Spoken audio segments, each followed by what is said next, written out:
Hello गाईस, तुमचं सगळ्यात स्वागत आहे नवीन एका ब्लॉगमध्ये. तर हे आहे लोकेशन आणि चला आता आपण तुम्हाला दाखवतो. एवढी मोठी हनुमंताची मूर्ती आहे. पहिले बाप्पाचं दर्शन घेऊ आणि व्हिडिओला सुरुवात करू. हे बघा लाईटिंग वगैरे लावली सगळ्या साईडने. हो इथं पण आहे, इथे शिवलिंग आहे. हे बघा इथं आल्यानंतर पहिली मूर्ती आहे. हो भाईचा कसलं भारी वाटते. हे डेकोरेशन खूप भारी केलं, रिअलिस्टिकच वाटतं एकदम असं. आणि आहे वैष्णोदेवी माझा, ही जी वैष्णोदेवी आहे देवींची, हे 9 रुपये. तर हे खूपच भारी मंदिर आहे बीडमधलं. आत्ता मी अशा लोकेशनला आलो. ते लोकेशन ऑलमोस्ट बीडकरांनी भरपूर लोकांनी बघितलं असेल. पण ज्यांनी बघितलं आहे आणि नाही बघितलं त्यांनी मला कमेंट करून नक्की सांगा. चला आपण आता तुम्हाला दाखवतो मी कोणत्या लोकेशनला आलो आहे. तर हे आहे लोकेशन आणि चला आता आपण तुम्हाला दाखवतो इथं काय काय आहे ते. हे बघा एवढी मोठी हनुमंताची मूर्ती आहे आणि हे आहे बघा श्री जय माता दी वैष्णवी मंदिर आहे.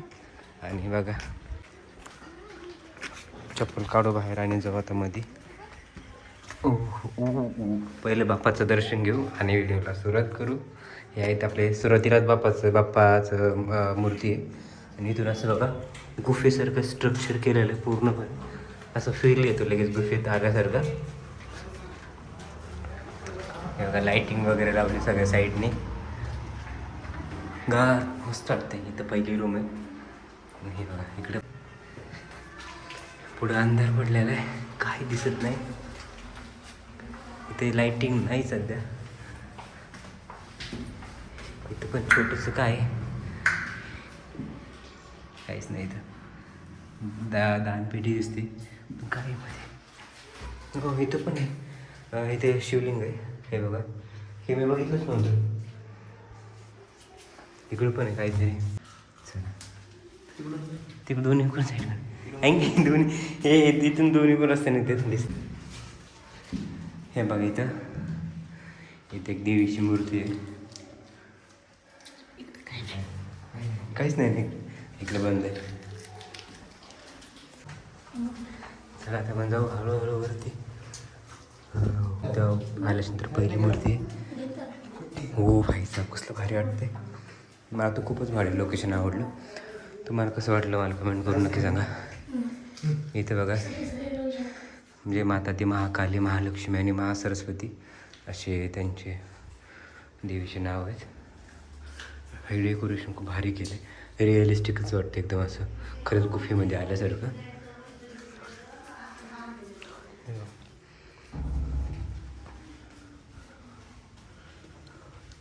इथं भैरवनाथ आहेत.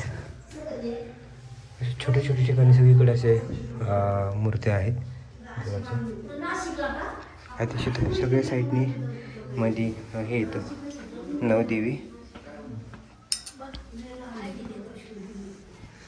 बघा इथून सुरुवात होती माता चामुंडा, माता कांगडा, माता नैनादेवी.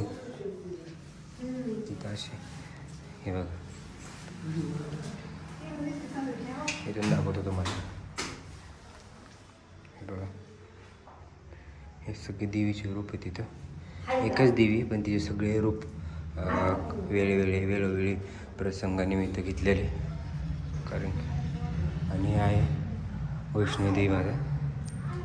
हे बघा शैलपुत्री ब्रह्मचारिणी, चंद्रघंटा, कृष्णवंडा, स्कंद. हे देवीचे 1 2 3 4 5 6 7 8 9 म्हणजे ही जी वैष्णोदेवी आहे त्या देवींचे हे 9 रूप आहेत.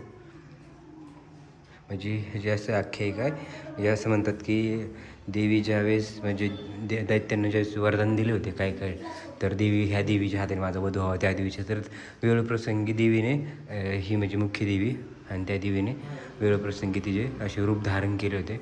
त्याच्यामुळे 9 रूप आहे देवीचे. आणि नवरात्र म्हणजे ह्याच देवींची पूर्ण 9 देवींची पूजा केली जाते. तर हे खूपच भारी मंदिर आहे आपलं बीडमधलं.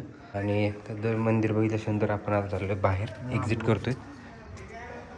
हनुमंताची एवढी मोठी मूर्ती असा व्ह्यू दिसतो बाहेरून.